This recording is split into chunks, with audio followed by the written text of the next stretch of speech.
అందరికీ నమస్తే. Exact 1 year అయింది సినిమా రిలీజ్ అయ్యి.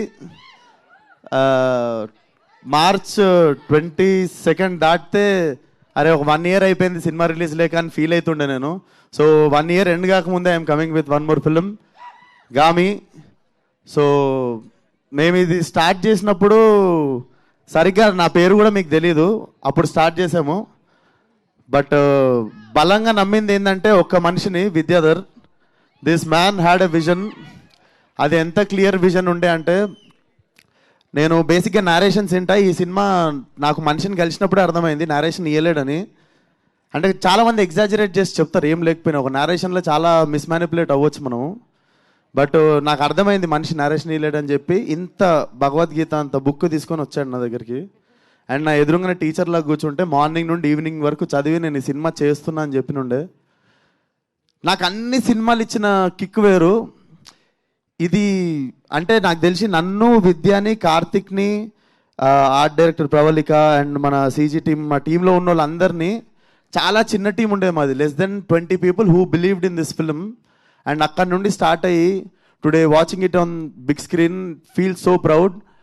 అండ్ అన్నీ చెప్తున్నా కదా, అన్ని సినిమాలు వేరు. అన్ని సినిమాలకి చెప్తాం రండి సినిమా చూడండి, మా సినిమాలో అది ఉంది ఇది ఉంది. కానీ ఈ సినిమాలో ఉన్నది ఏది నేను మీకు వోకల్గా చెప్పలేను.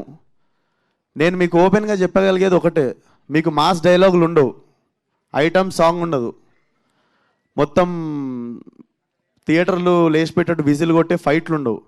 కాకపోతే ఇవన్నీ ఇచ్చిన ఎక్స్పీరియన్స్ మీకు సెకండ్ హాఫ్లో ఖచ్చితంగా ఉంటుంది. అది డెఫినెట్లీ తెలుగు సినిమా నుండి, తెలుగు సినిమాని రిప్రజెంట్ చేసే ప్రతి ఫిల్మ్ మేకర్ ప్రౌడ్గా ఫీల్ అయ్యే సినిమా మాత్రం ఖచ్చితంగా అవుతుంది గామి. డెఫినెట్లీ ఈ సినిమా వర్కౌట్ అయితే చాలామంది కొత్త ఫిల్మ్ మేకర్స్ వస్తారు. చాలా అంటే సినిమా రిలీజ్ తర్వాత మా మేకింగ్ తెలిసిన తర్వాత మీరు ఇంకా ఎగ్జైట్ అవుతారు. సో బేసిక్గా ఒక పని చేద్దామని డిసైడ్ అయిన తర్వాత కారణాలు, ఎక్స్క్యూజెస్ పెట్టుకొని ఇంట్లో కూర్చుంటే సినిమాలు అవ్వవు. He fought for it. 10% మిగిలిన టీం కష్టం ఉంటే 90% కష్టం విద్యాధర్ది. So this film belongs to Vidyadhar.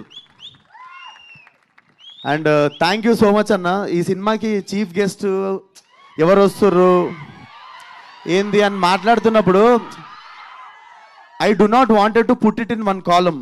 అంటే ఒక పర్టిక్యులర్ పర్సన్ వస్తే ఈ సినిమా ఎట్లా మిస్మానిపులేట్ అయిపోతుందేమో అది ఇది అనుకున్న టైంలో నువ్వు ఆ రోజు ఫర్లక్నామా దాస్ సినిమాకి రాకూడని కారణం ఈరోజు రావాలని అనుకుంటా అన్న, destiny. But thank you so much. నేను ఎక్కువ పొగడ్డా అన్న, కాకపోతే ఒకటే మాట చెప్తా, చెప్పనీరా పొగడ్. యాక్టింగ్ చేయకుండా హీరో అయిన డైరెక్టర్ నువ్వే ఇండియన్ ఆడియన్స్కి. So thank you so much. Telugu వాళ్ళు అందరూ తలెత్తుకునేటట్టు రాజమౌళి గారు చేస్తే తెలుగు వాళ్ళందరూ కాలర్ ఎత్తుకునేటట్టు నువ్వు చేసినావు.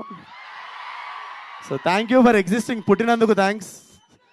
అండ్ వంశీ అన్న థ్యాంక్ యూ సో మచ్ అన్న. ఈ సినిమాకి మేము స్టార్ట్ చేసినప్పుడు మేమందరం కలిసి చేసుకుంటుంటే ఇంకొక బ్యాక్ బోన్ ఎవరన్నా కావాలి అనుకున్న టైంలో సడన్గా ఒకరోజు ఫోన్ చేసి వంశన్న సినిమా తీసుకుంటాను కానీ కథం సినిమా రిలీజ్ అయిపోతుందని ఆరామ్ అయిపోయిన ఉండే. Thank you so much for believing in this film అన్న.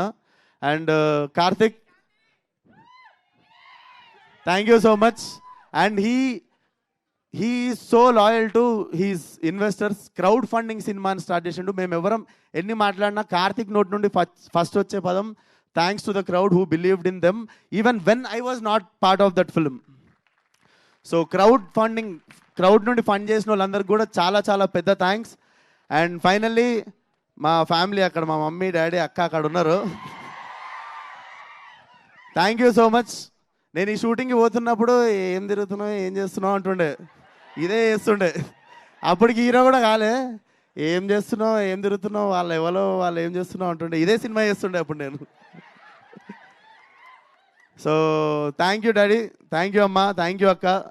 నాకు లైఫ్లో ఎంత పెద్ద ప్రాబ్లం వచ్చినా వాళ్ళ ముగ్గురు ముఖం చూస్తే నాకు ప్రతి ప్రాబ్లం చిన్నగా కనిపిస్తుంది.